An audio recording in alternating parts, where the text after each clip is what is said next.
Greetings. Welcome, everyone. We are very happy to welcome you today into this viewing of the Battle of Crête-à-Pierrot. We'll be viewing this for a few minutes, and at the end of it, we will be discussing what the experience brought for you. Thank you. Welcome. Get comfortable.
It was important for the rebels to keep up the fight against the enemy, even though they were massively outnumbered and outgunned. With no more lead balls to feed their muskets or cannons, the rebel soldiers used anything they could get their hands on as weapons. Machetes played key roles. Stones were indispensable. Even gourds were filled with gunpowder, set ablaze, and tossed at the enemy. But one of the key weapons used in the battle was the slingshot. Our ancestors would strike our enemies with remarkable accuracy as they engorged on the fortress, to the point that I am sure many of the French soldiers had second thoughts of getting too close. Although Dessalines was not at Crête-à-Pierrot for the whole duration of the Euro-Christian siege, his leadership played an instrumental role in the defense of the fort and inspired the many men, women, and children that were present. He received word from General Lamartiniere that he was not sure how much longer they could hold on to the strategic fortress. They had run out of ammunitions, food, and water a long time ago, and the French were constantly barraging the fort with cannonballs. The soldiers were diminishing in strength and were feeling hopeless. That is when Marie-Jeanne and Dessalines would rise to the occasion with their remarkable abilities to raise the morale of the besieged troops. Marie-Jeanne, using her master spy techniques, was able to guide Dessalines into the fort past the French lines. Once inside, he gave one of the most inspiring speeches of the Haitian Revolution. Listen. Open your ears so you will hear me well. Don't be discouraged. No. Don't ever be discouraged. Let me repeat it again. Don't you ever be discouraged. The French won't be able to stay on our land. The war that we are involved in against slavery, all of nature will participate in it. Listen attentively. Though you might see me submit to French authority 100 times, know that 100 times 100, I shall betray them. Let me say it again. Don't be discouraged. Our Father will help. Nature will send rain. The rain will bring yellow fever for the colonist troops. The fever will diminish the quantity of French troops while we hide in the mountains. When their numbers go down sufficiently, we will fight with all the strength nature gave us and all the weapons nature has created for us. We will fight sometimes and hide other times. They won't be able to hold on to the colony. We and nature will become one to chase them out of here. On that last trip down, we will descend the mountain and strike them like a thunderstorm would. At that point, I promise I will give you independence.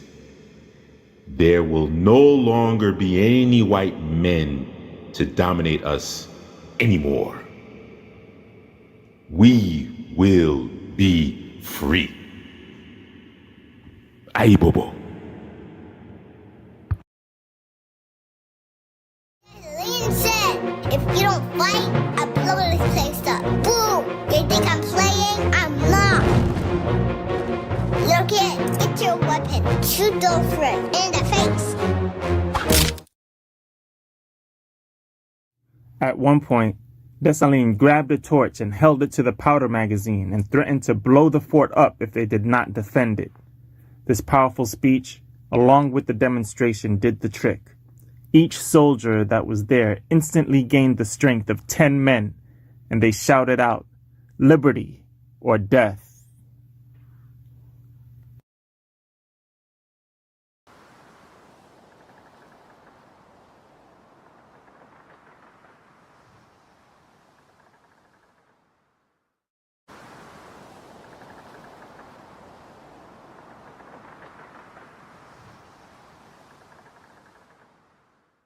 March 1802, 119 years ago.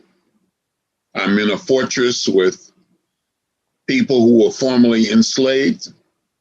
There are men, there are women, there are young people, there are older people. Some of us are injured. We are hungry. We are thirsty. We are afraid.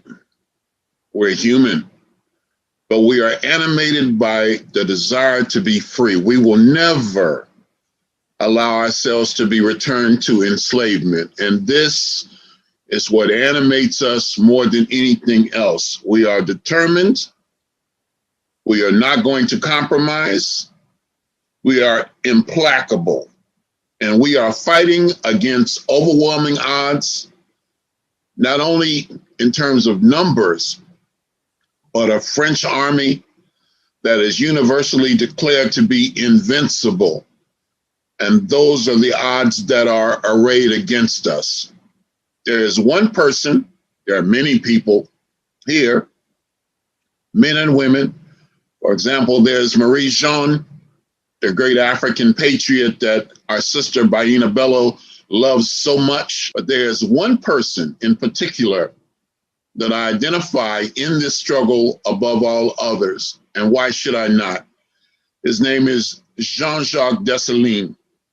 And he is famous for saying, "Let those with the courage to die free men stay here with me." And I honestly could not have said it better myself. I am an African man in 2021 determined to be free. I can relate to Jean-Jacques Dessalines. The problem is, how do we insert this sense of urgency in our people? And this is what animated the struggle of our sisters and brothers in Haiti.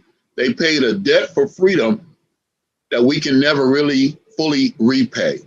And this battle should resonate not just with African people. Of course, it should resonate with African people, but all people who struggle against injustice, oppression, exploitation. This battle should be known to every one of us, and it should especially be known to the descendants of those sisters and brothers who fought for liberation. We find the struggle taking many forms. Resistance took many forms. Sometimes something as simple as coming late or running away. But those who engaged in actual insurrection, those who actually revolted, deserve our greatest admiration and a sense of devotion. And Jean-Jacques Dessalines, the man who becomes the Emperor of Haiti and later a martyr for African liberation, stands first and foremost of the people in this fortress that I have the greatest admiration for. Black salutes.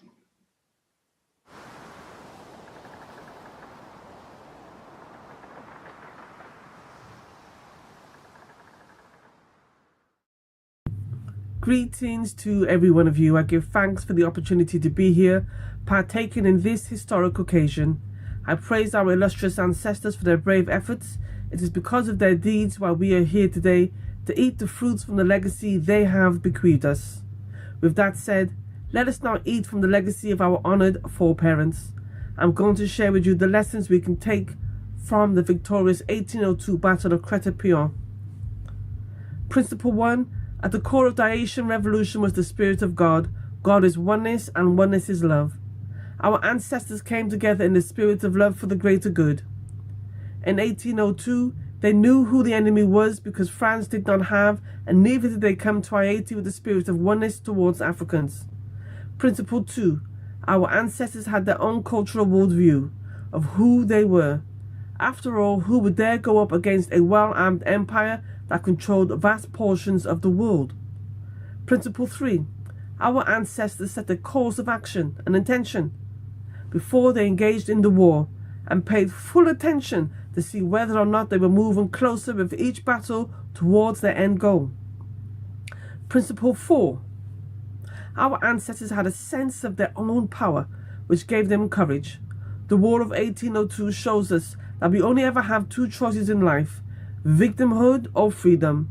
Let us think about the difference in mindset between those persons who decided to accept slavery and those who refused. We are faced with this same predicament today. Principle 5. Our ancestors had a clear understanding of who the enemy was, the French and anyone else who desired to make slaves of them, including collaborators. Principle 6. Our ancestors knew the end game. It was independence. They defined what freedom meant for them, what it looked and felt like. Principle 7. Our ancestors knew the how of getting freedom. War would be the strategy employed to take them out of the system of slavery. Principle 8. Our ancestors accepted that they would pay the ultimate sacrifice to obtain freedom, not only for themselves and families, but also the unborn, you and I here today. 500 plus men and women decided to leave the fort, not through a back door as there was none, but straight through the heart of the enemy line of over 12,000 troops. Principle 9. Our ancestors took time to study and master the external environment and become one with it, using it to their advantage and to the disadvantage of the enemy. Principle 10. Our ancestors had a collective plan that they agreed to. Principle 11. They had a head leader backed by a core group of leaders who embodied the essence and spirit of their goal, which was freedom. Principle 12. This required obedience. And principle 13. Discipline from all soldiers. Obedience and discipline from all soldiers. Principle 14. Our ancestors understood the European mind, how they saw the world, and how this led to them treating non-Europeans the way they did. They understood the European insatiable thirst for power over others, so they replied in kind. General Toussaint wrote a letter to General Dessalines and told him, "Tear up the road with shot, throw corpses and horses into all the fountains, burn and annihilate everything, in order that those who've come to reduce us to slavery may have before their very eyes the image of that hell which they deserve." End quote. In other words, General Toussaint was saying, before you enslave my people again, I will create and put you in the hell that you want us to live in. Principle 15. Our ancestors understood the power of the word. When faced with the possibility of defeat, with no food supplies or water, when optimism was low and doubt attempted to weaken their will, it was an Haitian female, General Marie-Jeanne, who saved the day. She earned General Dessalines to go with her to the fort and reignite the warrior spirit of the soldiers. Through word sound power, suddenly one man became 1,000 men. The result? The battle was part of the only successful revolution in the world to overcome the system of slavery and take the entire country from the enslaver, from the invader. May we find a way to embody and apply these principles in our collective struggle for freedom.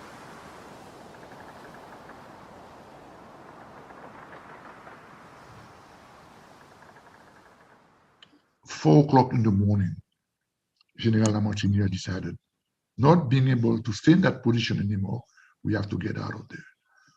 And he did something that everybody thought was totally impossible, because in the papers, in the report that the French army did, they mentioned that it was totally impossible for them to leave the fortification, because first of all, the spirit of the people inside that fortification should be very low, because after they've been in siege from March 4th to March, 20 days resisting, 20 days of fighting, 20 days being over an occupation, 20 days without food, without water.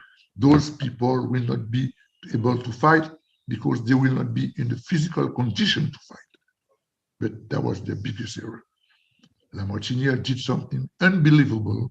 He went through Rochambeau and Boudet and left the fortification. This is considered to be one of the most heroic military facts of the Haitian Revolution. So, La Crête-à-Pierrot is not only the history of a fortification under siege.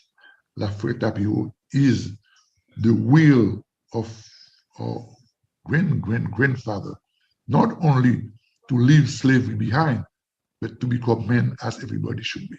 If there is a will, there is a way.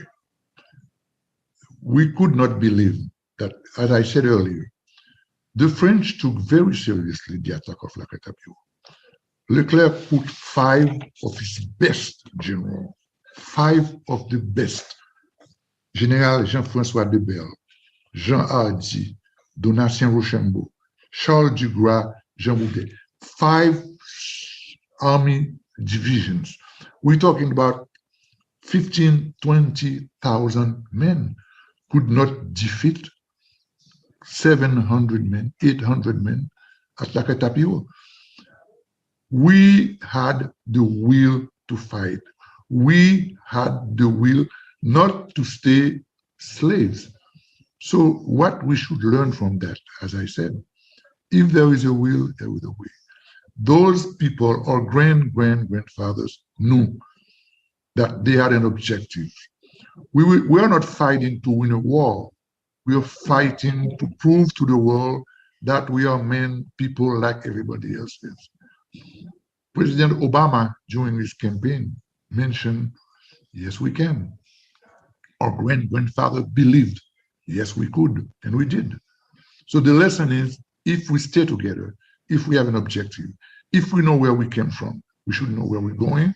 And if we want to go where we're going, we will take the right way to get there.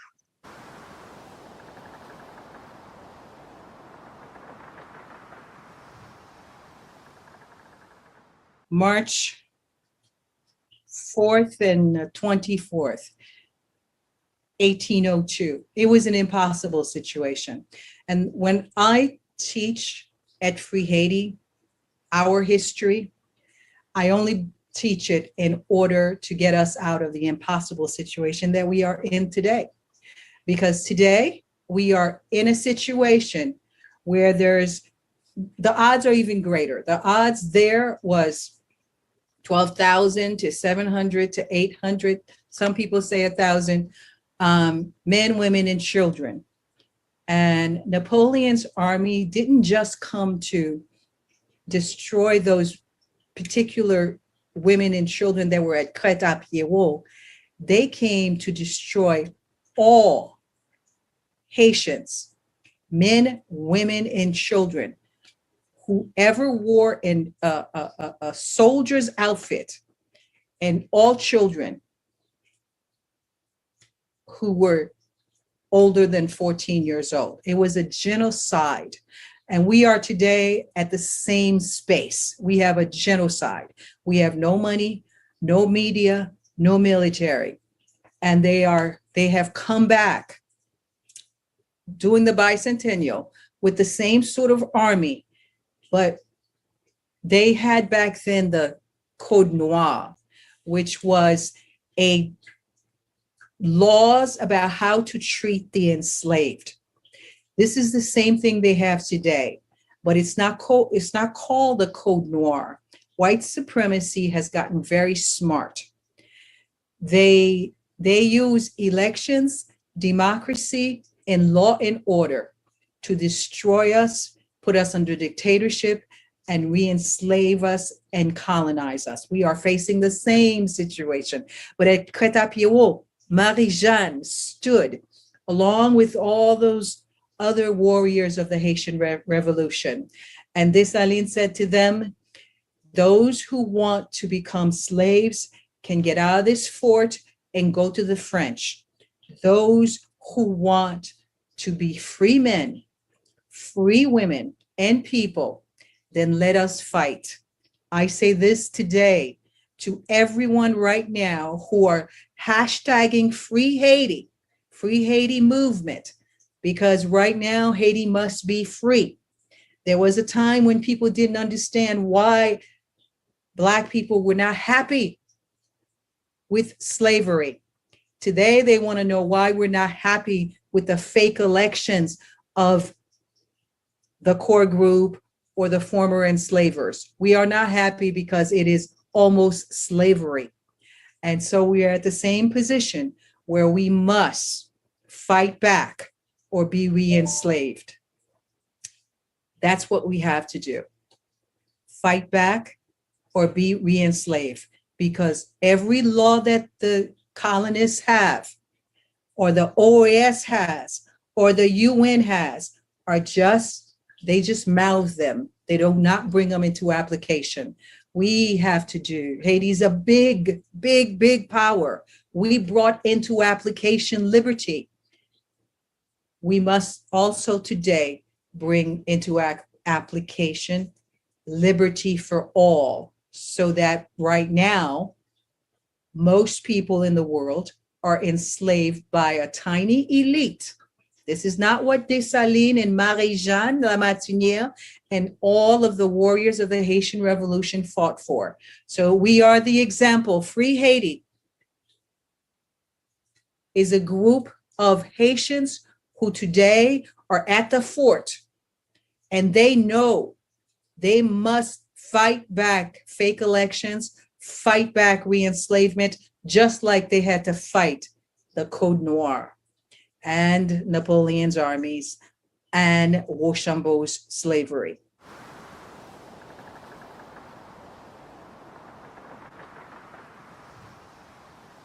Female warrior that comes to mind when I think of this great battle is Marie-Jeanne Lamartinière.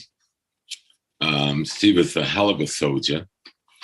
And during that battle, she stood her own. And she was one of the greatest snipers they had. So she was picking the French off like this, and the men all admired her. But in between fighting, they said that she also nursed the soldiers.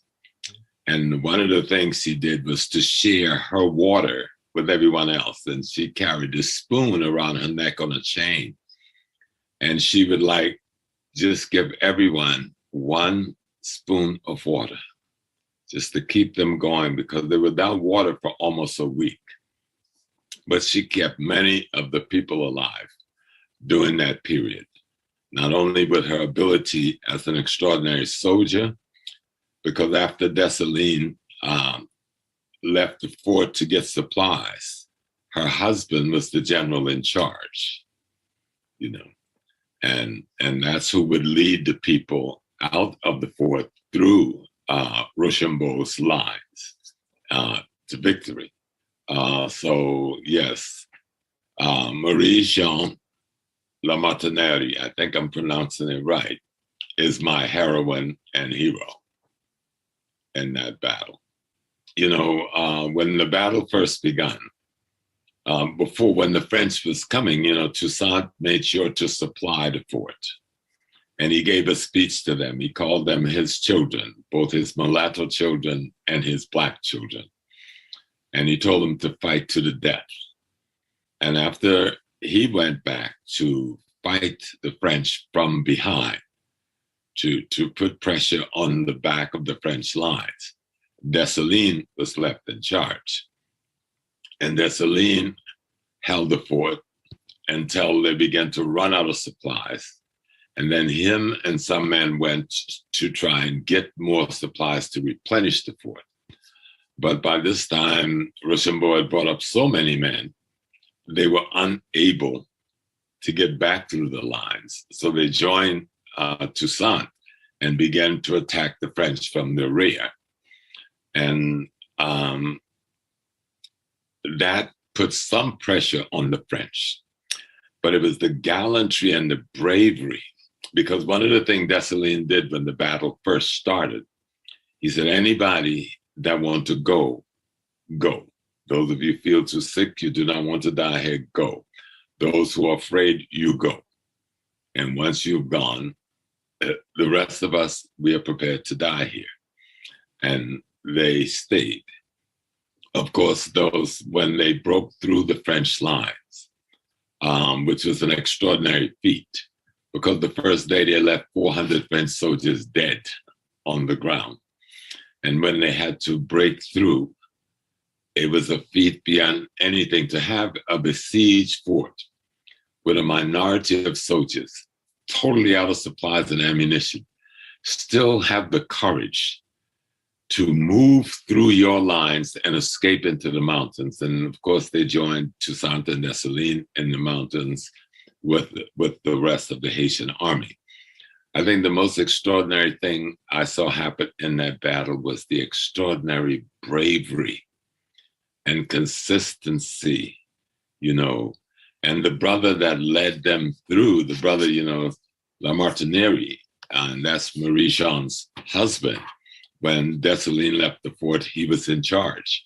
And he was the one that broke the siege and got his people to safety. The only ones he left behind was some wounded, who the French immediately slaughtered and genocided. But the extraordinary thing was the unity that they maintained throughout, the courage that was maintained throughout, and the commitment not to surrender to the enemy that was maintained throughout. I love it.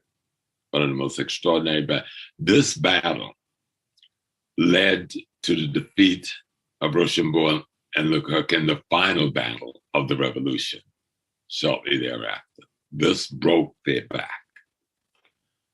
If you want freedom, you must be willing to die for it. Only when you're willing to die for freedom is there any possibility of being free. And in this battle, they proved that. Because they were willing to all die for freedom, they were able to defeat and humiliate one of the most formidable armies on the planet Earth and weaken its spirit to such a degree that they will deal the final blow in a very short period to French dominance in Haiti. So it's like Toussaint Dessalines said, it's freedom or death. Be willing to die for freedom is the only way that you can be free.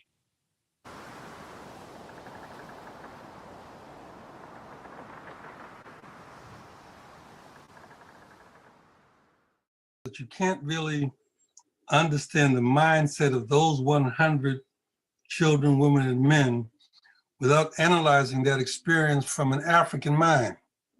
And when we look at our history, historiography really is shaped by European thought. So we hold up a hero or heroine, and they singularly do some great stuff. I want to try to demonstrate something slightly different. If you look at the experience of Marie-Jeanine as a data set, and then look at what we know. Now, some of it we have to reinterpret. What we know is that, what I've been told is that she caught Toussaint's attention when he went to her camp and he saw some warrior women, this is their language, some warrior women completely drunk with rum, grilling goats and sheep on fire, singing voodoo songs. It's a data set. Now we have to be careful here because who is saying they were drunk? They may have been drunk, they may have been possessed. And so we have to begin to look at these things slightly different. Another data set says that Marie-Jeanine was a muscular Indian-looking woman. She was a powerful, light-skinned African woman with long hair. She was a woman with 1,000 faces. I stop and say, let's look at that from a mindset. Is she that, or is she having the power to shape-shift, given the time she needs to do what she needs to do in appearance? It says that another data set that I was given was that as a woman, she was called to be a black man at 10 o'clock, a woman mulatto at noon, a white man in the evening. She changed her race, her class, her gender, her age continuously.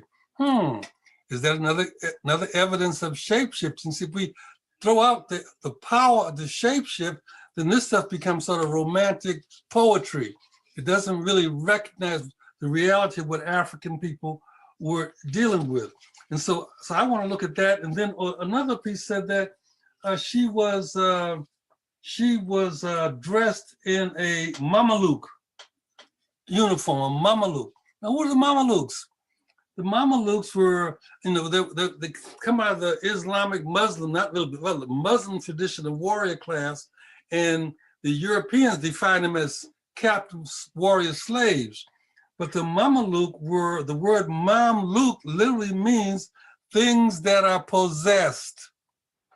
So, sister's putting her Mameluke gear on because maybe she's engaging in this moment possessed by the power of the ancestors. So you gotta look at these things slightly different. And so what I see is that a couple of things. She tied her head with a red scarf. When she was on the battle rampart, she tied her head in a red scarf. What's the significance of red in tying one's head? She played the rifle with a frenzied spirit. Now the rifle can be seen as that long gun that shoots, or the rifle could be seen as an energizing instrument. It's tied to a frenzied spirit. What's this frenzied spirit about? Can't look at that from the European, because the European makes all our stuff, wrong. It says she burst out with a powerful laugh that covered the rumbling of cannon and the whistling of cannonballs. Here's a sister just laughing, but it's so powerful you can't hear the fire of cannons. Is that the kind of thing that allowed those 100 not to be so overwhelmed with the 12,000, but recognize that they were not there by themselves? There was something else going on. She says that she was a thunderous woman. Why did I use the term thunderous woman? Because the thunder of the atmosphere is far louder than the sounds of a cannonball. You see, so I'm trying to look at this, and people can help me. I'm trying to look at this with an African mind. And the African mind says that that moment in time was driven by voodoo. And it's not voodoo as this backward savage religion, but it's a science of the universe and the calling of the lowers. Now, lower means law. The calling of the laws of the universe is being brought forth in order to engage in this moment. Remember, they were sent to the fort to clean it up and try to restore it, and then they got surrounded by all these highly trained military French warriors. So how did they go from coming to the fort, just 100, fixing benches, fixing steps, taking account of what supplies are there, and look out and see a 12,000 Frenchmen surrounding them? How did that happen? You have to say, in our Western understanding, I would be overwhelmed. I say, let's throw out the white flag right now because there's 12,000 don't want to, but that didn't happen. That happened. They called upon, they invoked this energy that is tied in the science of voodoo. They invoked Papa Legba. I want you to imagine this is a possibility. These 100, and so it's not just a sister, because there was more sisters. There was 100 of women, men, and children. We didn't have a count of how many women. Their men been 1/2 women, 1/3 women, 1/4 children. We don't know what the census was, but we know that there's these Africans come together. These Africans come together, and I believe they were all voodoo practitioners. They were all understanding the science of voodoo. So they had to call upon Papa Legba, whose character kind of is the gatekeeper, the opening of the living to the understanding of the mysteries. So I got me now these 12,000 Frenchmen out front of my door. So I call upon Papa Legba to open me up to be able to access the mysteries, the power of the invisible realm. They also most likely called upon Damballa. And Damballa represents the cosmic energy of equilibrium and change. We got to change our mindset, because if we just use the Western mindset, we need to throw in the towel. But invoking the lower Damballa, the Sky Father, the primordial creator, allows us to align our mind with the intelligence of the cosmos. That's a different way of looking at this moment in history. They definitely called upon Ursula Dante, which was the law that talks about the protection of women and children.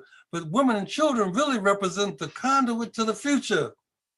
So we're going to call upon that astral energy that allows us to engage in the protection of the future. The lower Simbi, mystical powers, the source of being twice radiant, meaning being dead twice. So death ain't gonna frighten me. If I've done it twice, hey, I ain't got to be frightened by that. So you see what I'm trying to say is that if we look at this moment in the Haitian Revolution with African thought, we can interpret stuff very differently. From there's 12,000 Frenchmen, there's 100 us, and what kind of mindset do we have that would allow us to see this as not a automatic defeat the moment the French set up? So I look at this and I say, look, if this Mameluke woman, a woman possessed, and probably all the other sisters that were in that fort were Mamelukes. They might have had the Mameluke costume on, but they were Mamelukes in terms of being possessed by spirit. And then we have to ask ourselves, well, what is really going on here?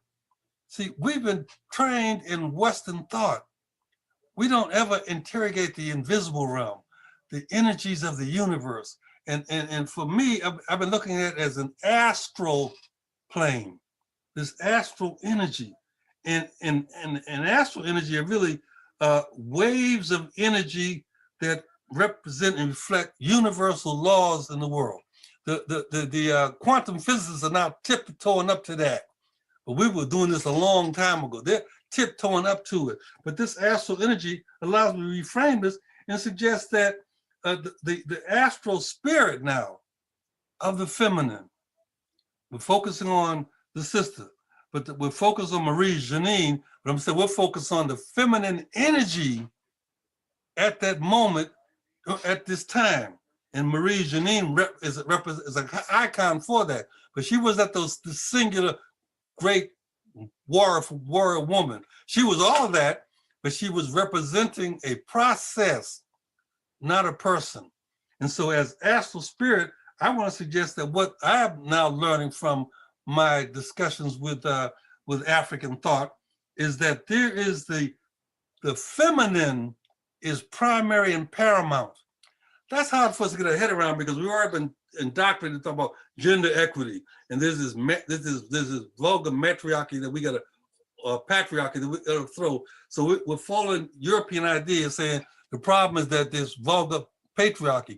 The problem is that we've been infected, And so we've accepted some notions of patriarchy that are anti-African. But the African, without looking at the European or the Western idea, is that the feminine is primary and paramount. Now let's go back into this moment with Marie Janine as a representative of the feminine energy in material form. She represents feminine energy in material form. And so we look at that, and what we see is that feminine power does magic. Feminine power is the magi. Feminine power is to know, to understand, and have the ability to manipulate the astral energy in the universe. And so her laughing out loud, her wasn't laughing, she was invoking a rhythmic sound wave. You follow me? A rhythmic sound wave. So her laughter that sounded out, smothered out the sounds of cannons and guns and 12,000 Frenchmen yelling their savage talk. She singular laughing out was a radiating sound wave, energy. And then if you look at the fact that the feminine energy walks or dances between the visible and the invisible realms. So what I believe is the miracle, in quotes, a miracle of that moment where our 100 were able to wipe out the first onslaught of 200 or 300, and then get through that barrage of 12,000 Frenchmen, is because we were walking between the visible and the invisible realms. We were invoking a spirit energy that allowed us to, in fact, call upon the astral energies of the universe. I think in one moment at that time, Toussaint said, or maybe it was Dessalines, said that don't worry about the French, because there's going to be a thunderstorm, a raining, and they'll die more than us. He was just talking, he was not doing this whoop, whoop, talk that folk do sometimes, what we used to call it mau-mauing, which is the wrong way to talk about it, but he wasn't doing that. He was in fact letting his people know, who also knew that the astral universe was on their side. They could call on the thunder and lightning. They could call on the mosquitoes. They can call on these things to use as part of their army. So that would be my answer to this question, is that we have to reframe our understanding of the phenomena in order to properly answer that question. It really was the primary and paramount feminine energy of the moment. There's nothing about this beyond about men fighting, women fighting, or women fighting just like men. It is a different conceptualization of reality. And so this notion allows me to say, a friend of mine just told me something that I thought was apropos. He said, I point to the galaxy. I point to the galaxy, and all you can see is the tip of my finger. That's my answer to this question. We have to point to the galaxy in order to see it, but be careful that all you see is the tip of my finger.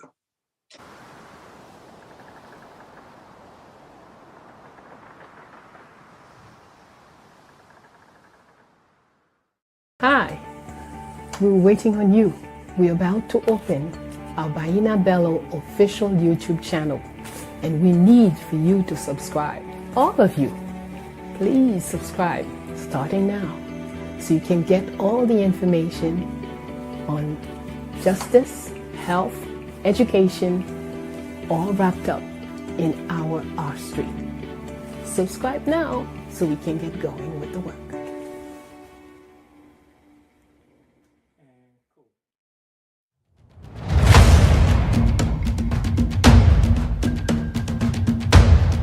Our stories,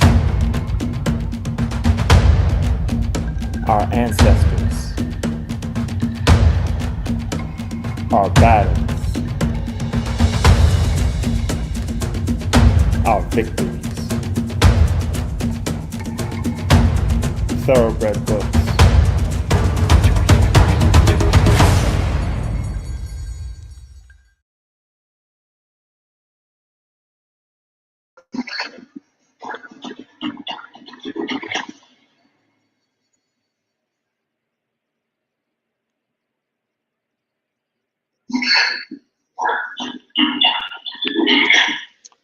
Greetings, greetings again, Hotep, Jumbo, Lone, Kumanuye.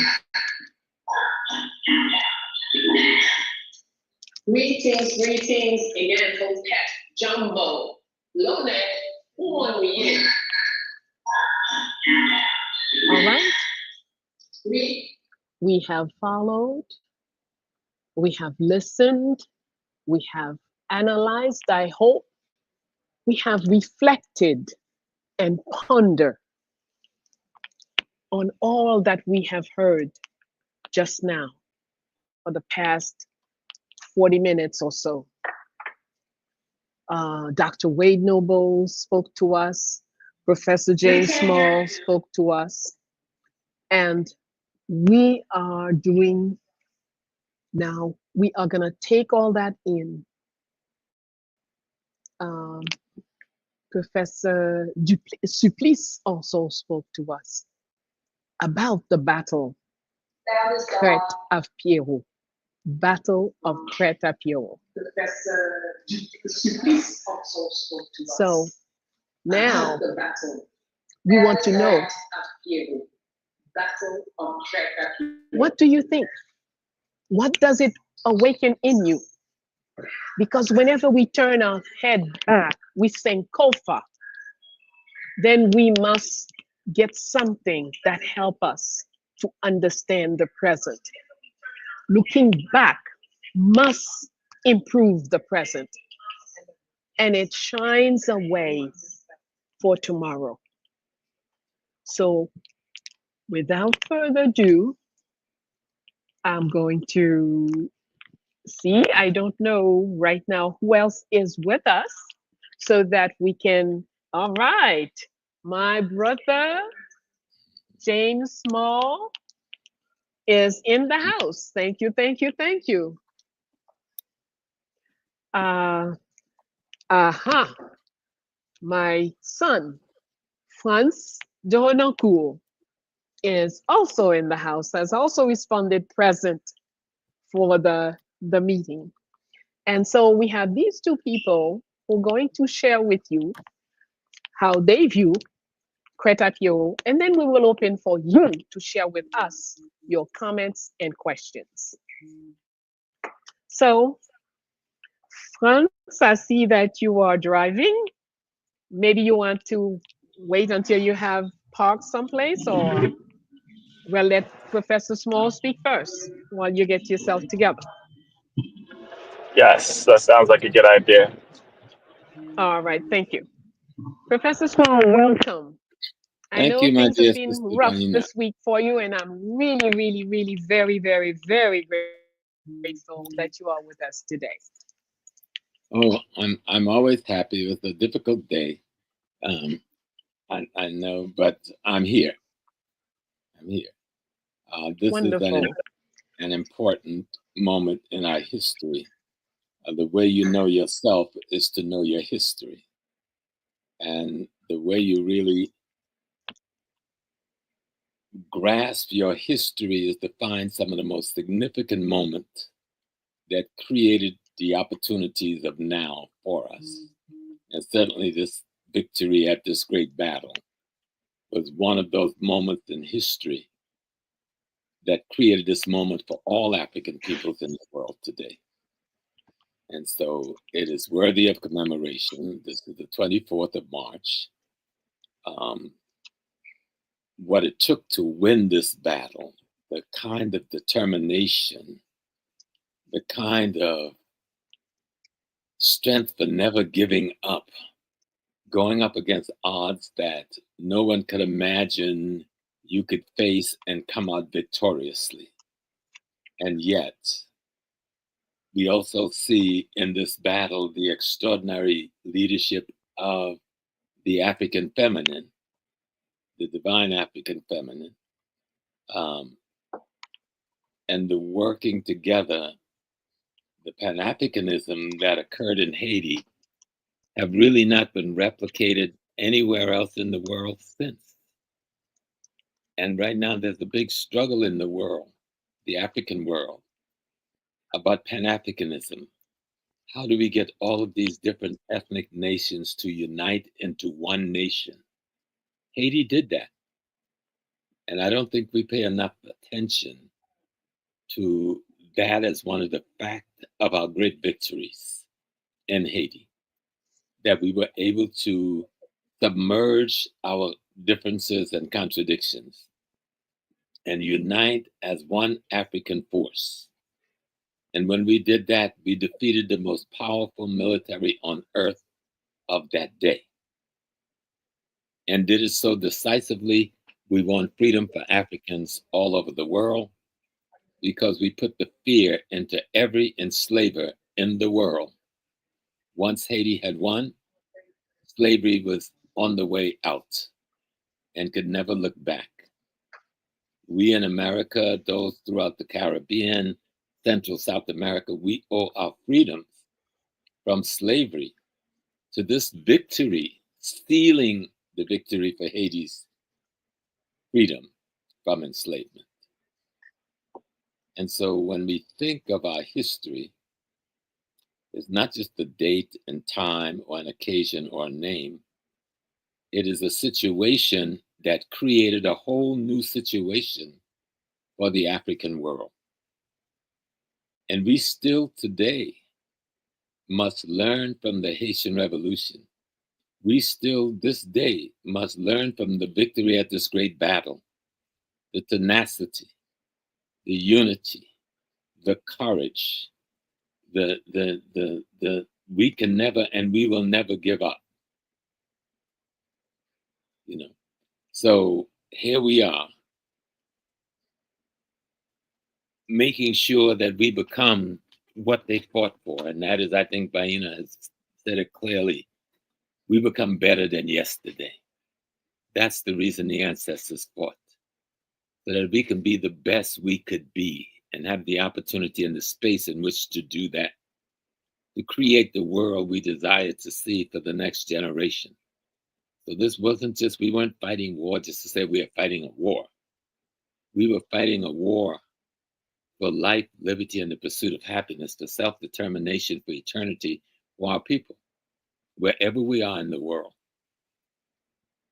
And so Haiti, with all of the trauma she's facing from the same enemies, by the way, all these many years later, the same enemies with the same interests, to rob us of our wealth, to rob us of our mind strength, to rob us of our dream. And we must fight. We must look at this battle as a model for how we fight to victory. And always remember the history. History erases your enemy's mystery. Your history is turning to your grandmother, your great mother, your great father, your great uncle, and say, we love you. We saw what you did for us so that we can exist.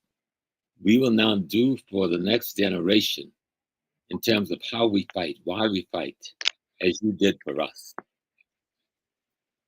And I think when we think of this day and we celebrate this day, this 24th, which is the final day when victory was assured for our race and our people and our nation, we celebrate this day to remember it is possible. What others may think to be impossible, we have proven it is possible. You have to believe that it is possible. And we have history to show us that it indeed was possible.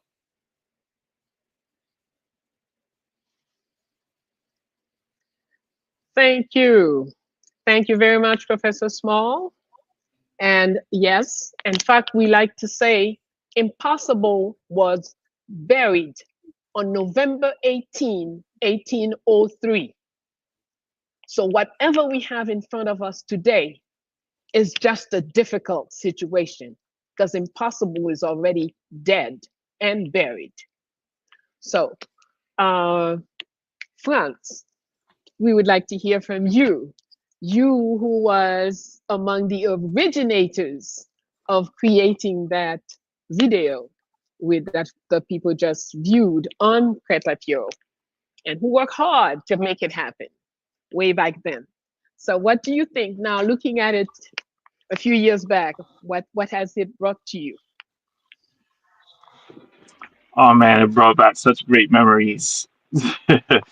Well, first, I would like to say it's such a pleasure to see Professor Small. How you doing, brother? It's good to see you. It's been a while.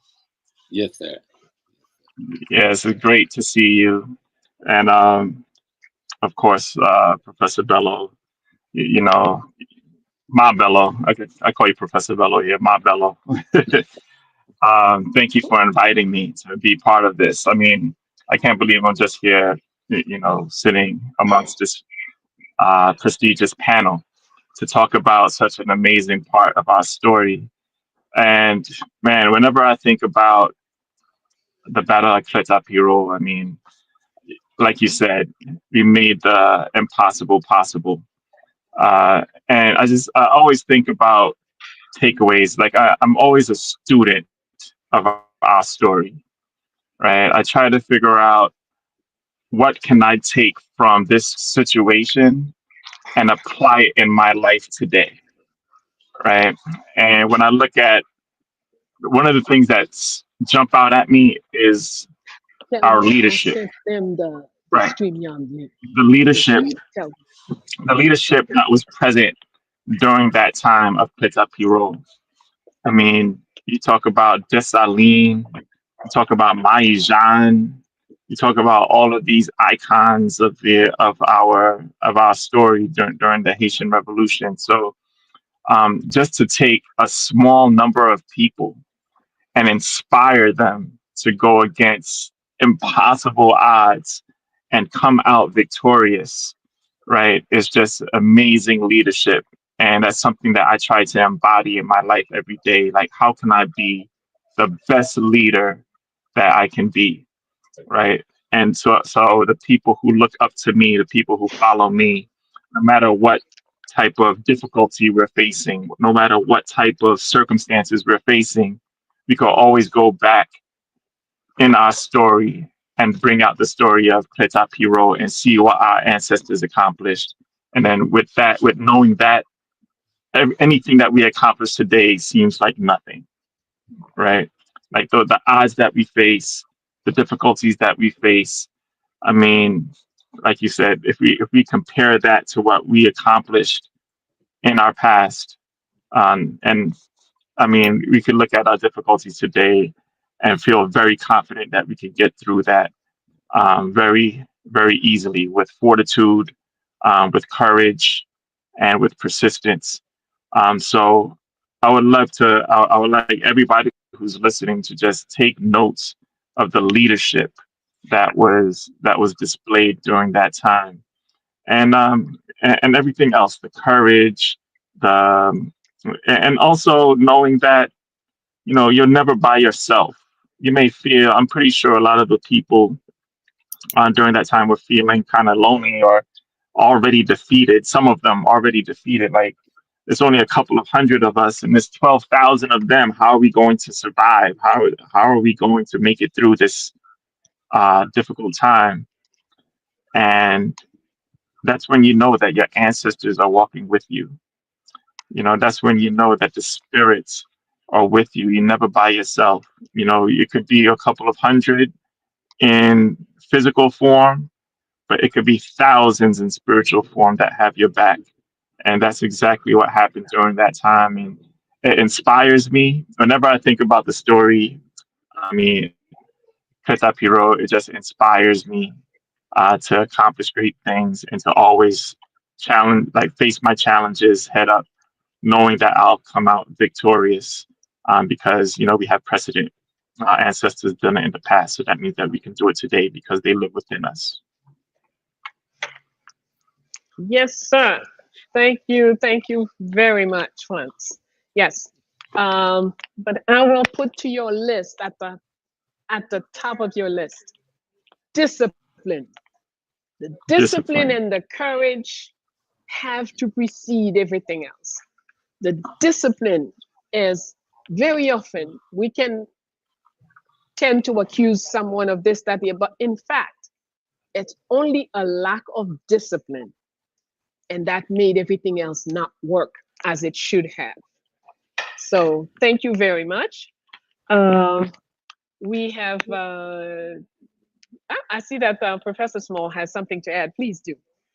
Well, the one thing I missed and it brings forth what you just said, the discipline and the courage comes from having your culture as a living tool in your struggle. That your culture as a living tool in your struggle at the core of what you do. Because it is out of that cultural system that the discipline evolves and the courage develops. And so we need to be really clear that we did bring our culture. And I know even today people are afraid to say voodoo. But voodoo in its highest meaning comes from the Ewe tongue, from the Fang tongue of ancient Benin Dahomey. It means the essence of the divine universe in you, the essence of the divine universe in nature. So as strange as it may seem to someone now, that a tree can tell me to stop because there's danger there. But if I'm embedded in my spiritual culture, and the energy of that spiritual culture is embedded in my environment and in me, voodoo become a living instrument, the living culture that those people use against Napoleon Bonaparte, the mightiest general the Western world has ever produced, who sent the mightiest army Europe had to crush Haiti. But we had a culture that informed and instructed us. We had a spirituality that informed and instructed us that our God is greater than them. And it worked. It proved itself to be the reality. Because Haiti, despite the crisis of today, is free. Yes, we have difficulties, but we are fighting our difficulties from our freedom place because of this occasion that we are commemorating now. So that was my Thank you. Thank you. Thank you very much. All right.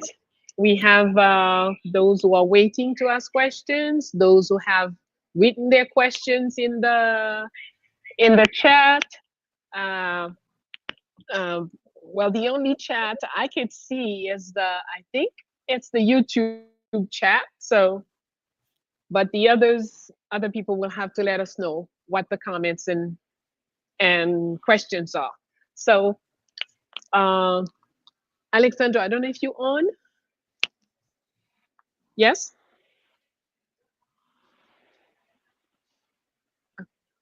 Can you, okay, so I will invite the public. That's okay. All right, so you are invited to post your questions and comments. Thank you.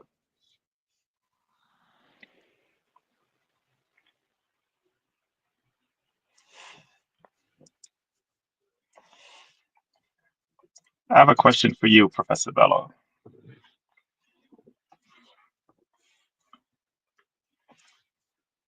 Can you hear me? I can't hear you. Okay, I was on mute. Sorry about that. Yes, I'm listening. Okay.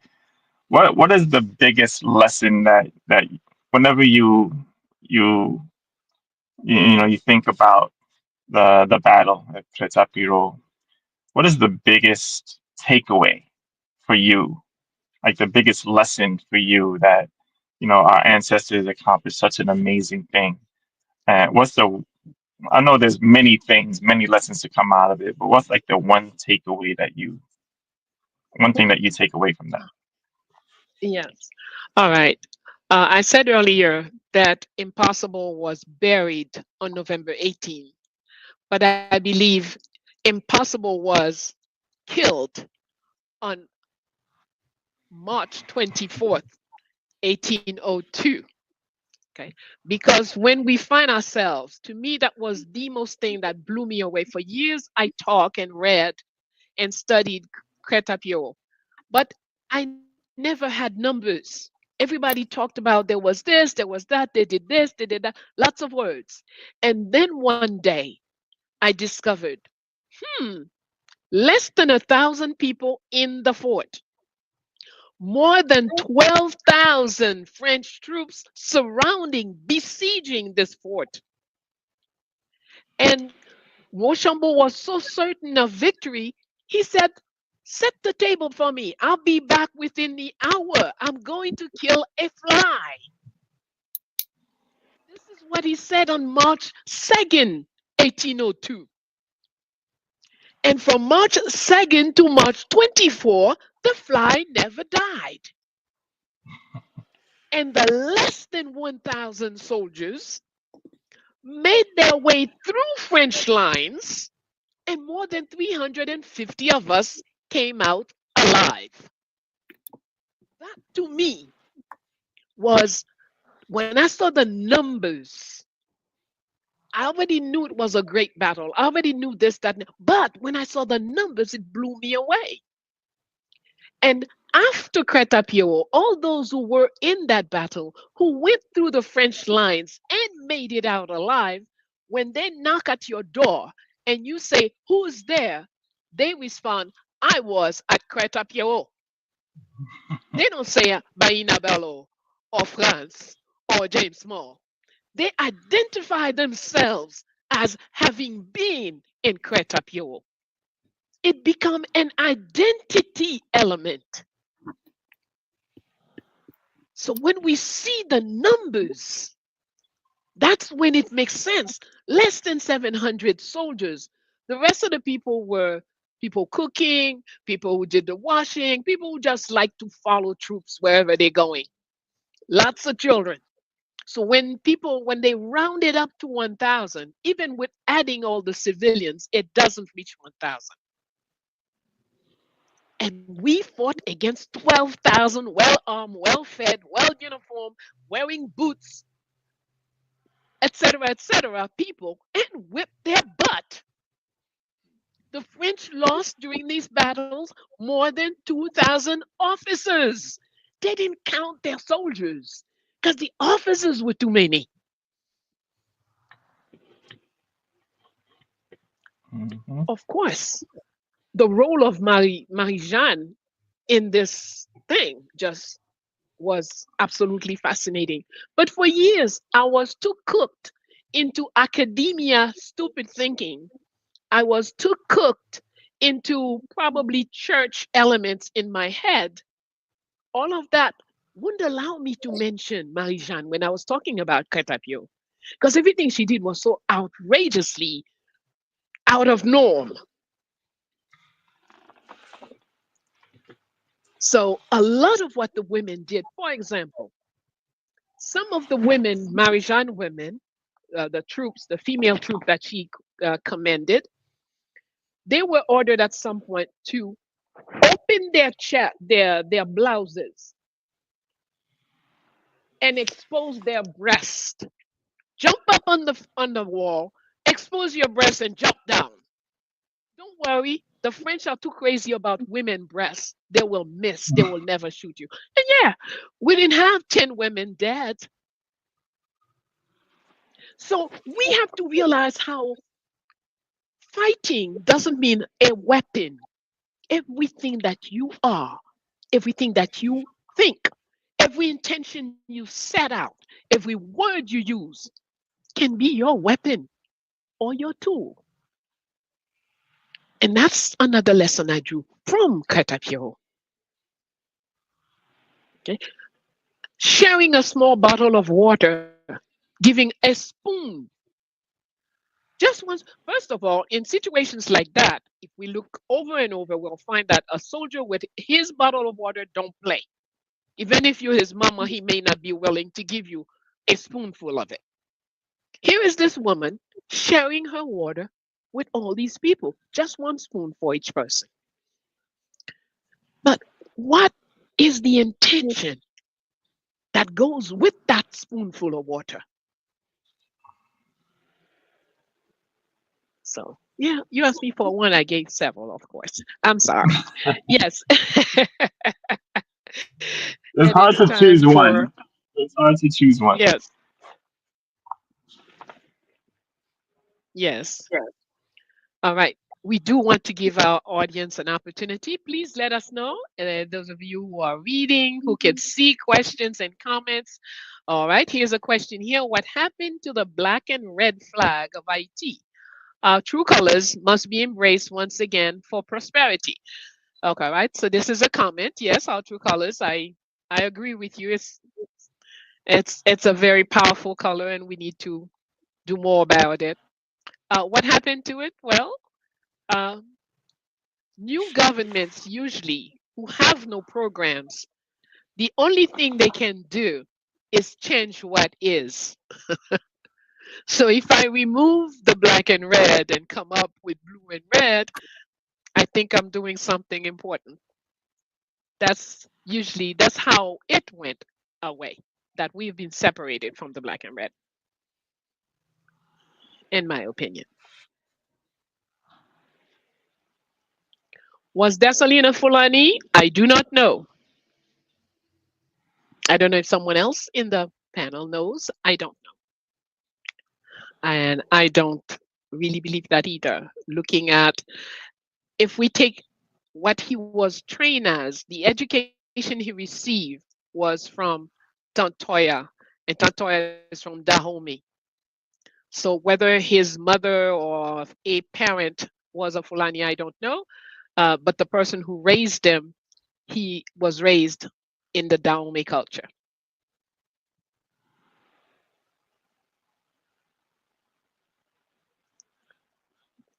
Please feel free to add or subtract if there is a need for.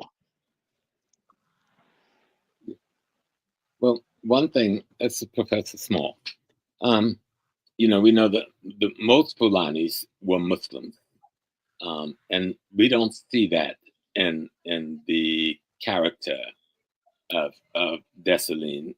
That would have, some of that, the way the Islamic culture is so embedded and imbued, would have carried over even under the tutelage of Toya and teaching him in the Dahomey culture. And so it is pretty much the way things work. Then you try to maintain the cultural and spiritual integrity of the child, even if it wasn't your child. And so, since we do not see the Islam, which was at the core of the Fulani culture, I don't think he was Fulani. Thank you. I did see there was a question on freedom. We will tackle that. But right now, let me see. Travel to Africa with our Professor James Small.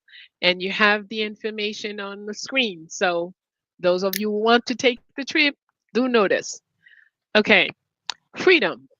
So one of our people asking for, what is freedom? Franz, would you like to give us your take on what is freedom? Well, for me, Oh, I can my read that. definition of okay, Can't you say yeah, it? my You can definition. go on and say it. Read it. Yes, sir. I'm sorry. No problem.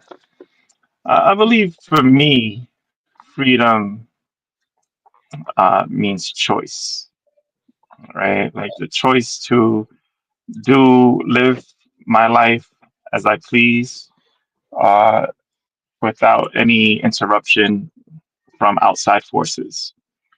Like to be able to be in the world and live as like I feel like I'm meant to live, right? And raise my family how I want to raise my family.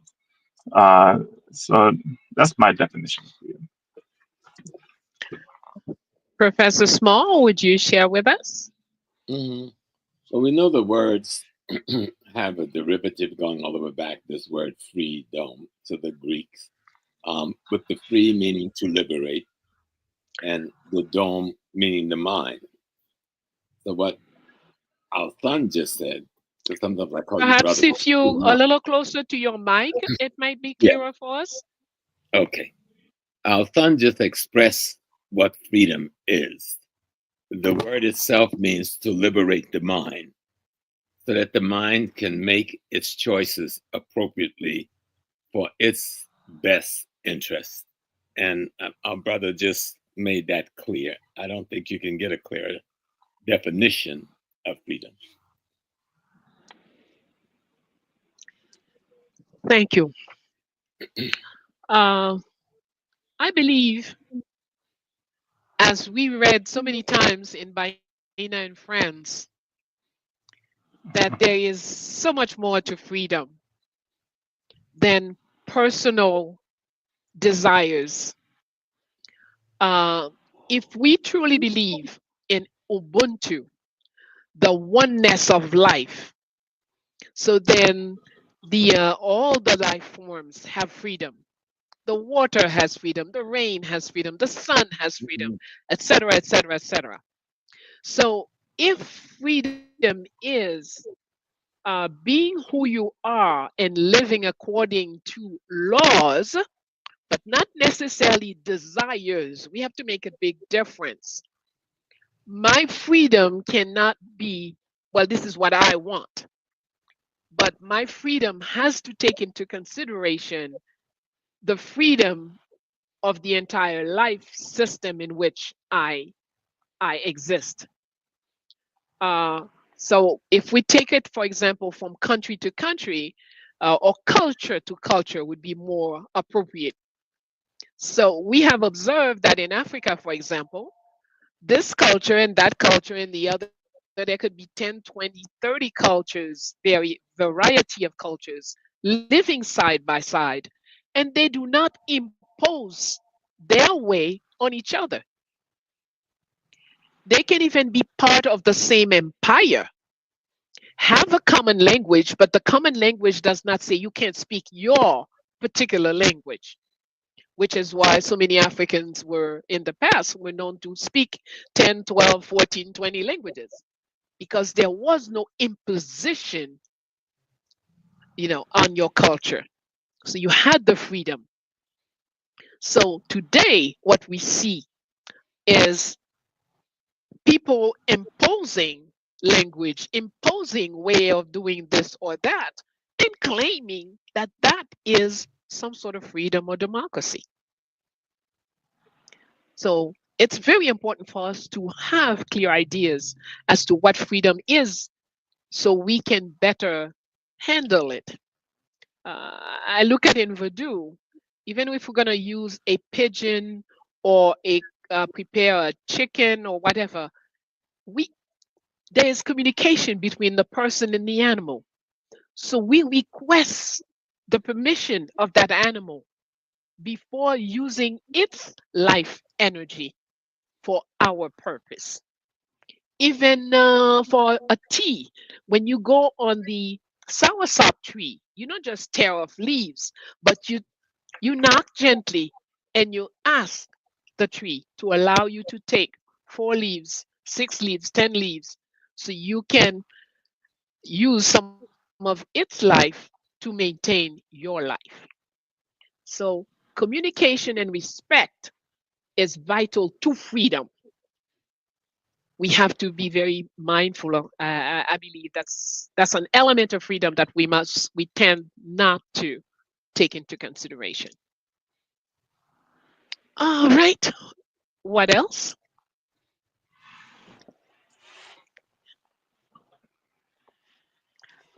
Um, I see Kwesi is working hard in giving people information how to support each other, support, the traveling with Professor Small, Thoroughbred and whatnot. Oh, Jessica François has a question. Nous habitués gagner gros bataille. Sac pas rien devant ça nous gagnons déjà. Apprendre qu'on est réalisation ancêtres nous yo, changer mentalité conscient qui moun nou ye. Excellent. This is a comment. Jessica is telling us that this battle is a big battle. It shows us how we can have victory in very difficult situations. So now we need to be conscious and take be mindful of our ancestors' realizations so we can consciously choose to be victorious today. Thank you, Jessica. Merci en pile pour commentaire là.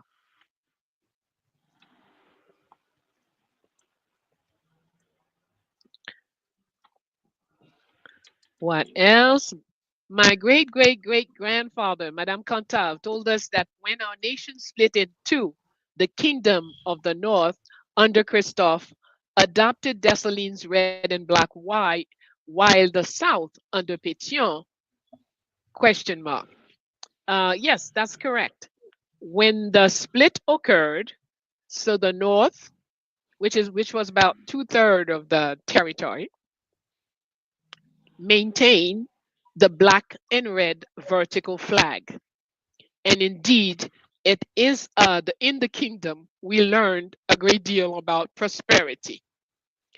Whereas in the south and so-called west, they went on for this horizontal blue and red flag with a superimposed white square.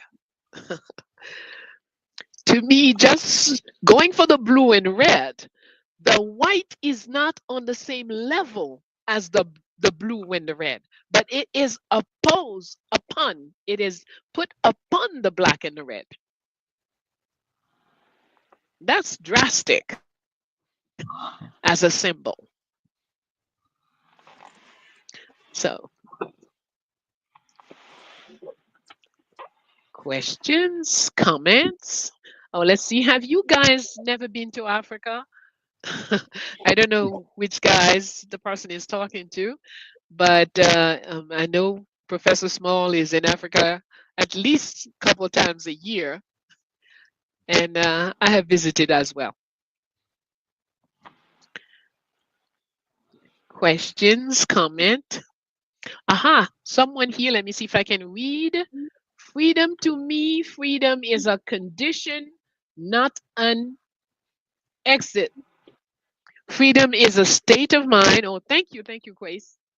Freedom is a state of mind, a spiritual alley that we only have the key to. Exhilarating state that they will never understand or have access to. All right, this is a shared comment on freedom. Thank you.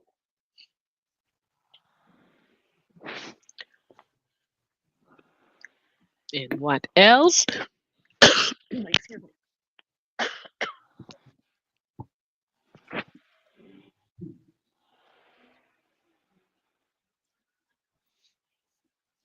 Okay, let me also remind you that this particular event is also a fundraiser for Fondation Félicité, and the information where you can contribute. Someone told me recently, remember, sometimes we say, oh, I only have $10. I won't contribute, it's too small. But imagine if 10,000 people said the same thing.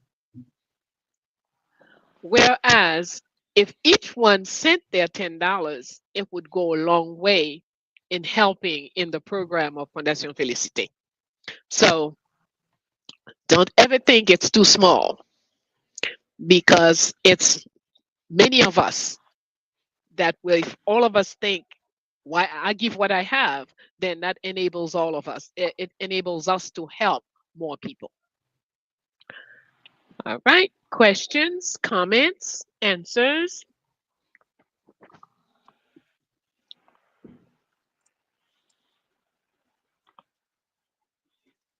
Would you be so kind as to explain the relationship between Benin and Haiti?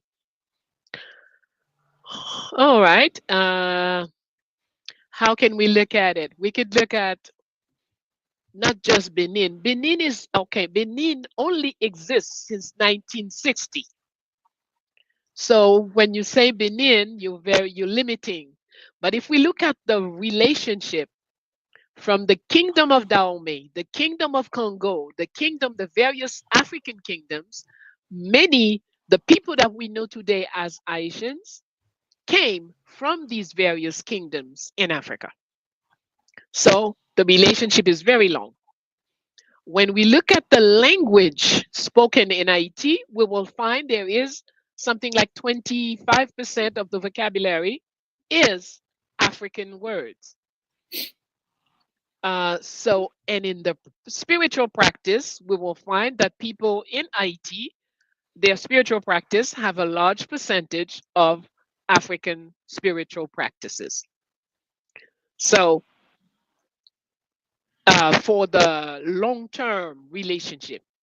Now, if we're talking today about the Republic of Haiti and the Republic of Benin, there is a decent relationship. For example, Benin is the first country that did not require Haitians to have a visa to come to Benin. I am not sure if Haiti has reciprocated. I believe it has, but I'm not sure. We would need some official to let us know where it stands here. Okay, so that's what I could say about Benin and Haiti. Perhaps Professor Small or Franz wants to add something? Well, we know that Benin some time ago made the religion of Voodoo the state religion. Please come closer to your mic. Yes. Please come closer to your mic. We know that Benin made Voodoo the state religion. No other country in Africa has made their indigenous religion state religion.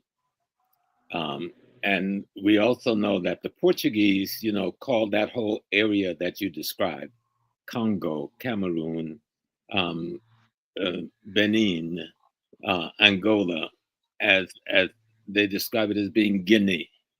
And for a long time, we called the coast of Africa, where most Haitians would have come from, Guinea, because that's how that whole area was described at that time in history.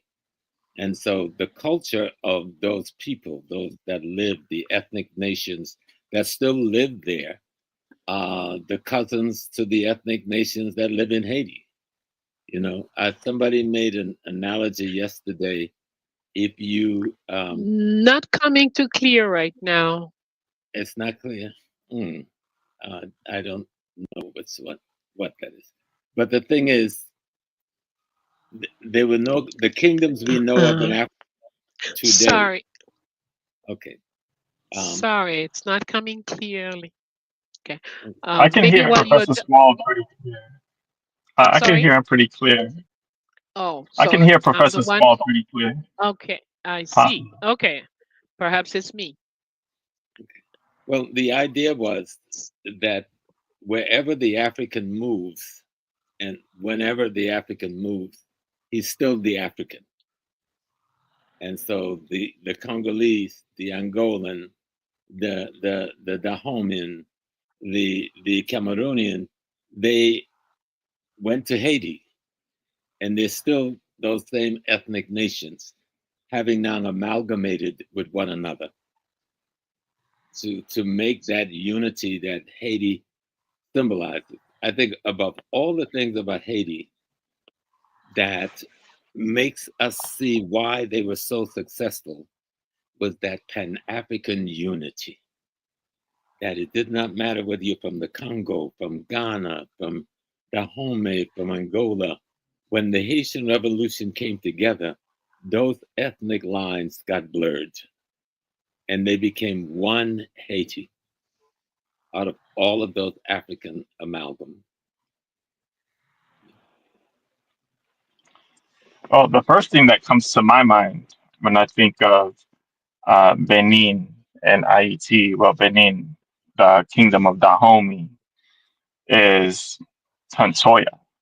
Right, that's the first thing that comes to mind. Right, her being a general, right, in the kingdom of Dahomey, and her journey or her battle that she fought in Dahomey that made her the legend even before she reached IET. And when she was captured after a very difficult fight and was brought to IET to become to become enslaved, and her trying to raise an army in Haiti and not finding the right people and going up into the mountain to take her own life because she would not submit to slavery, and coming across the woman who gave birth to the son who would eventually become Dessalines, and Toya training Dessalines to become the soldier that he became, and ultimately the general and the emperor of Haiti. Uh, I mean, I don't know what better connection you can make between Dahomey and Haiti right there.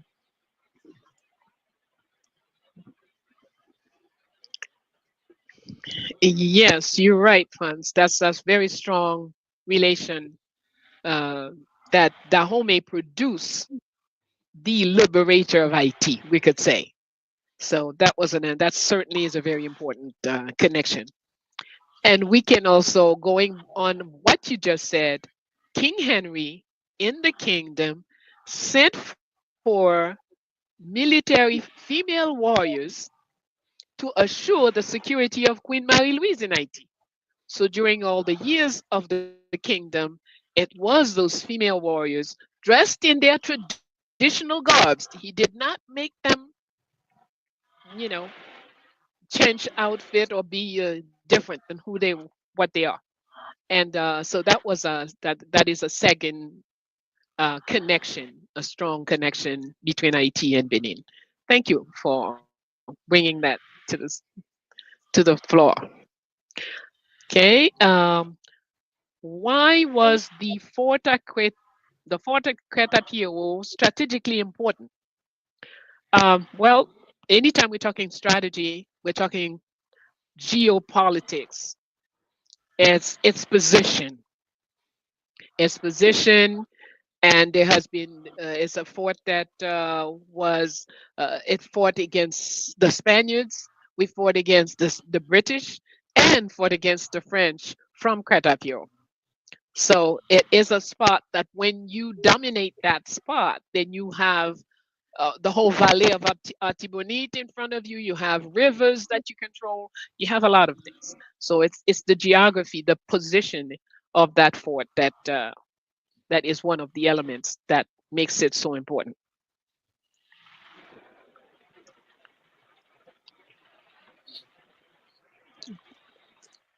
Um, I believe there was a question before this question. right. Yes. Yeah, like that question was interesting. I'd like to see that one again. Was it Alexandra? I think I seem to recall Alexandra must had placed that question. Yeah, that one. Alexandra Centillion. Yes. Go ahead, Franz. Take it. Let's see, what practices in our interpersonal relationships for the purpose of nation building must we embrace as we build ourselves up to address future battles? Personal, community, national, etc. Midas. I think, I mean, that's a very important question, I believe, because I feel like we definitely need to concentrate if we're ever going to rise up as a people. Of course, we need unity, right? And one of the I would say, a pillar of unity is something that we lack a lot in our community, or I see that we lack in our community, and that's trust, right? It's very difficult for us to trust each other.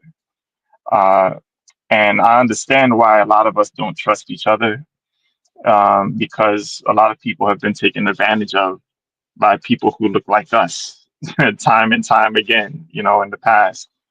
But without that element, I believe it would be very difficult to even get things started when it comes to building up our nation.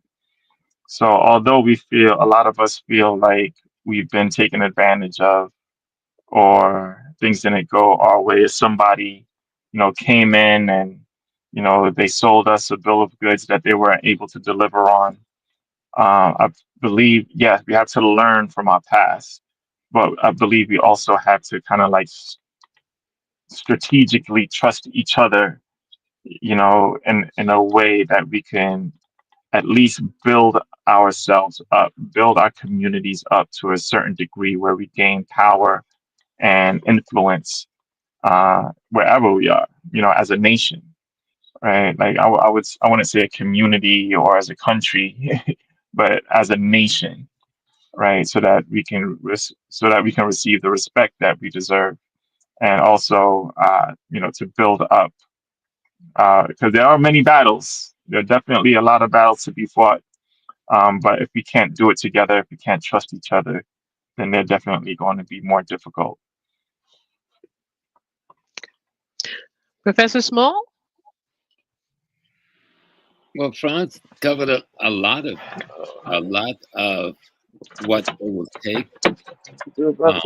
Again, it comes to culture. How do we define the culture of the nation? And we have a multicultural nation. So how do we learn to respect the multiple cultures? How do we judge that they're worthy of respect? So the multiple cultures that we have, that we see manifest usually as how do we see them being able to unite to build one nation? So we have to really have to rethink African culture in Haiti, in all African communities, but particularly in Haiti, because you're such a model for the African world. So we have to rethink how we see our culture, because we can't say we have an identity and we do not have a culture to explain that identity to us.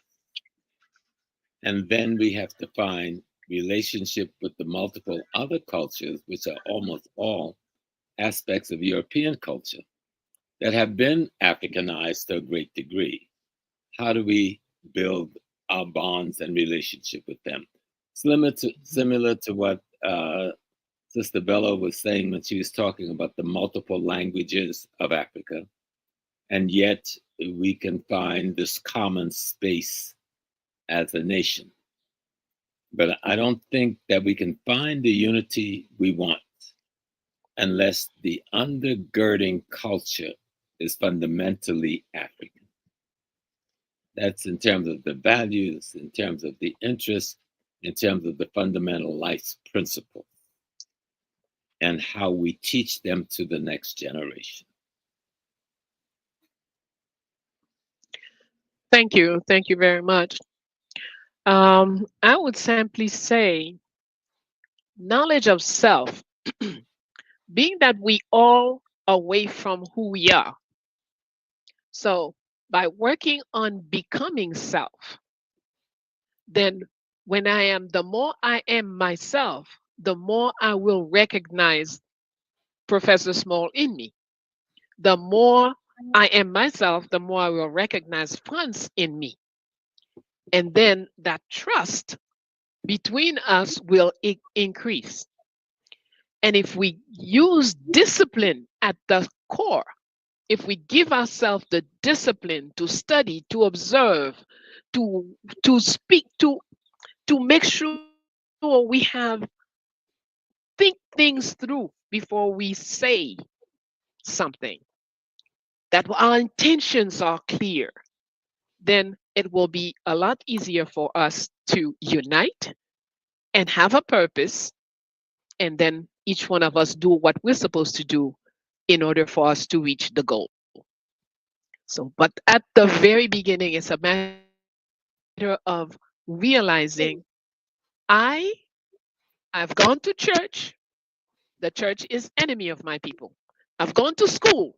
School is enemy of my people. So if I can identify those enemy elements in me, I'll always be pointing the finger at others, even though me too, I'm doing it. But if I start to work on me, then I will be more understanding when someone else does it. So, and the discipline is key in bringing changes about. I see that Professor James is about to I have say something. to, Go ahead. I'm the duty grandfather this time every day, picking up all the children from school. So I'll Sorry, have I to didn't leave catch in that. I am the duty grandpa who must go pick up his children from school in about 5 minutes. Mm. Did you get that? Let me try to send it in chat.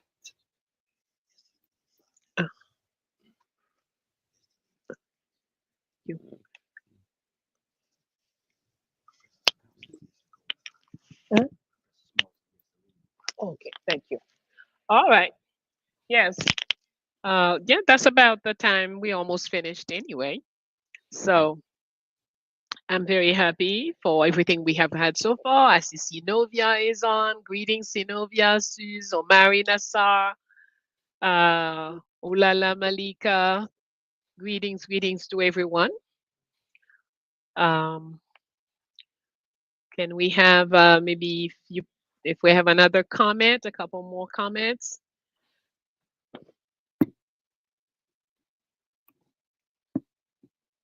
Yes. Is it true that our lack of spiritual connection with ourselves is the roadblock? Absolutely. Absolutely.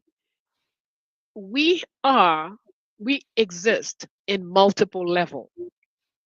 So if Baina physical is having problem with Baina spiritual, is having problem with Baina psychological, of course, Baina has a war going on and she's unaware of it.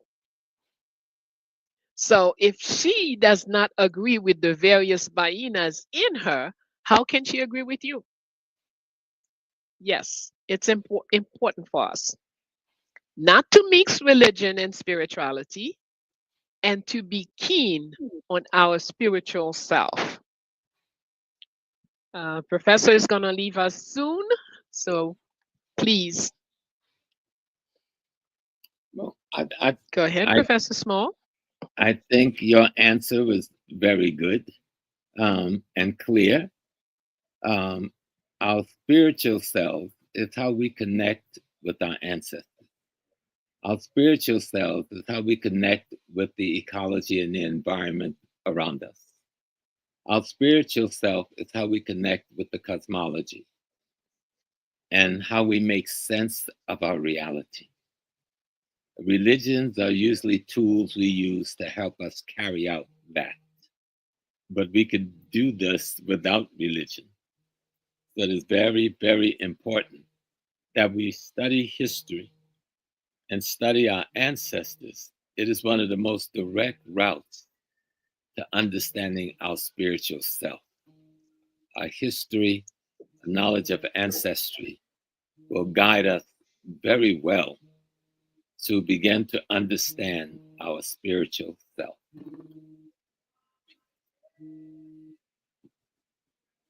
Yes, indeed. That's right. So again, we're back to our conclusion is knowledge of self is key. Study yourself and not your little self, the little person, the little face you see in the mirror. When we say yourself, we mean, for example, if I was serious, I would never present myself as Baina Bello. Who's that? Who cares? But Baina Bello, the daughter of Marie-Christine Domerson and Yves Auguste, the granddaughter of Louis Auguste, Sylvie Pougnier, Julienne Dronet, and Joseph Domerson. Now I'm talking. Because I don't come in as me, but I come in as the two who brought me here and the four who brought them here. So when we do it that way, we come from a place of strength. When we walk the earth, carrying with us the parents, the grandparents, the great-grandparents, No matter what field you go into, you are way be more strengthful and powerful than the others who just come in as this is my name.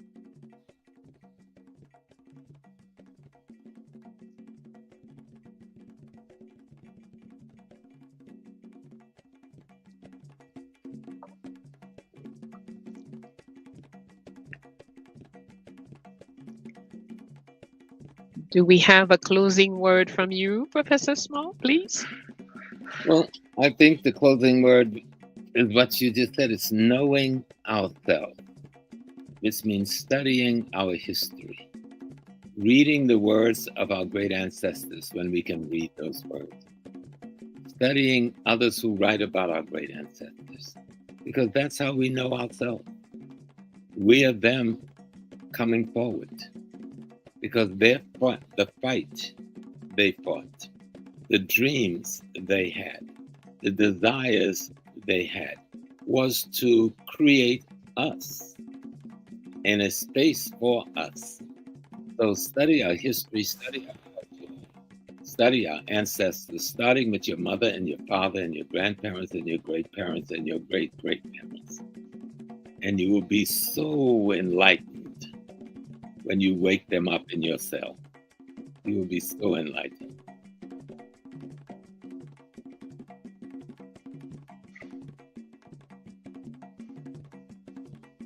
Thank you, thank you, thank you, everyone. Let's see, we have Suze, we have K Blue 2, Omari Nassar, everyone who is on the call in the various platforms. We say thank you to all those who were on the Zoom, all those who were in, Alexander, come please. All those who were in the Zoom, those who were on Instagram, those who were, yes, Alexandra came to host and different things made not possible for her to do to carry on, but she's a soldier. She was here first and has been following and waiting and to help. And I want you to have an opportunity to speak.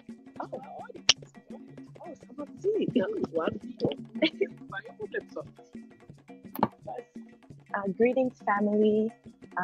I want to say thank you very much to Glenbaina Bello for hosting this amazing event, and to everyone in the Zoom and the participants for asking such wonderful questions and envisioning what a liberated IET, a sovereign IET, a self-determining IET can look like. And so it's a pleasure to be here with you all and to help fill the questions. Thank you. Thank you very much.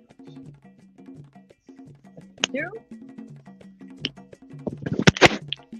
Well, you know, with Alexandra here, we know that the continuation is guaranteed.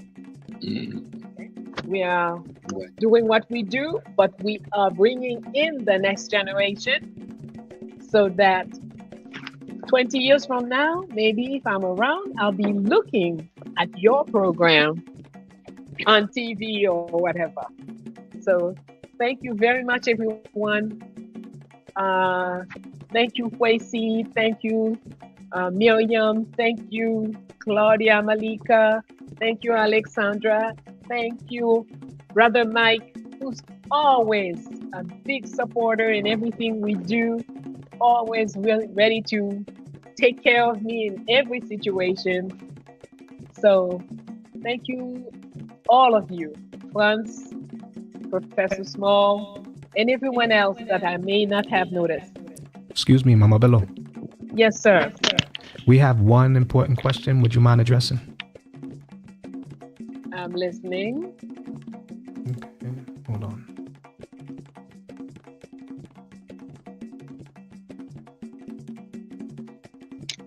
I'm being asked to answer one more question. So,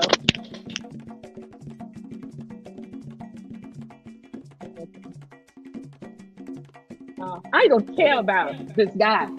So do what you want with it. But I will take the second part of your question. Why isn't Dessalines taught in school?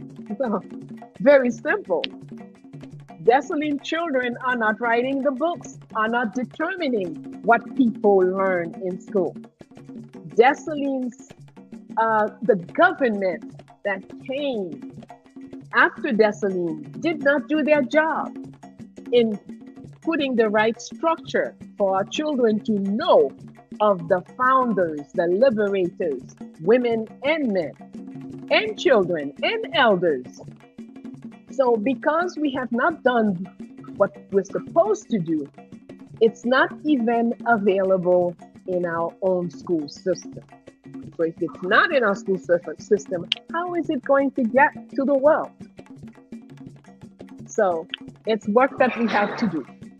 The more we work on Dessalines, the more we write about Dessalines the right way, the right information, not being glued to academia's chains or political chains.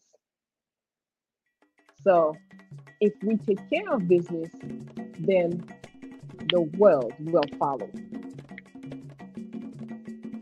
Yes, it's our job to speak about Dessalines, the children of Dessalines, the inheritance of Dessalines. Omari, now et bientôt. Très bien.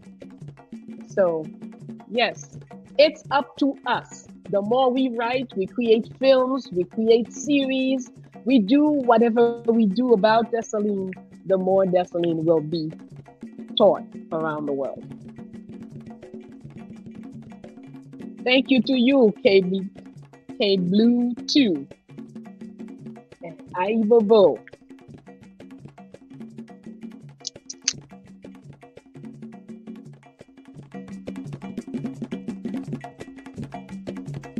Thank you very much for 1804 Pizza Bar Restaurant for enabling us to be in your place, in your beautiful place. And we look forward to all those who will visit 1804 Restaurant later on today, tonight, tomorrow, because they saw us here at 1804. Muchas gracias. Yes, as you see on the screen, we do have a book on Dessalines in Haitian, French, and English. So if you want to know more about him, up to you to pick it up, read it, and leave us a review.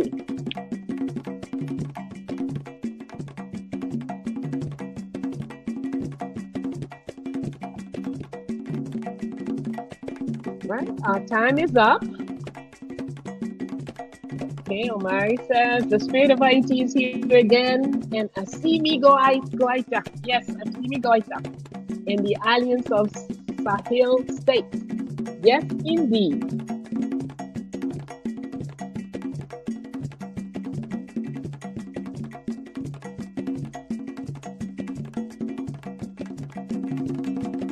We look forward to seeing you another time with another subject. And we thank you, all of you, who have contributed in whichever way. Some of you have given us rides from one place to the other. I say thank you to all those who celebrated during this week with us. All those who came last night with us.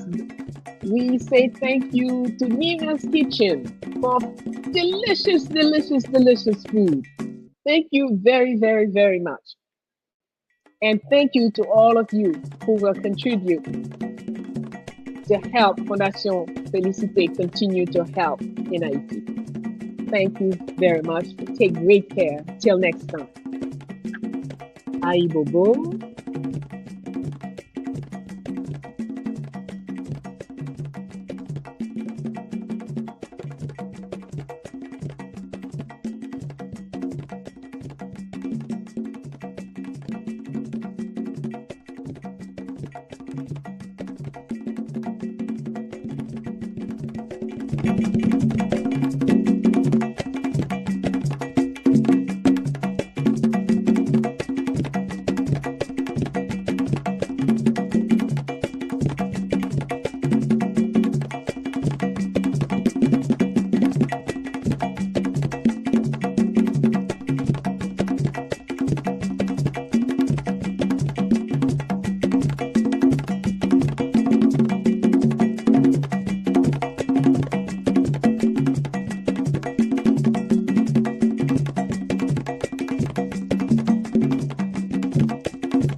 Bye.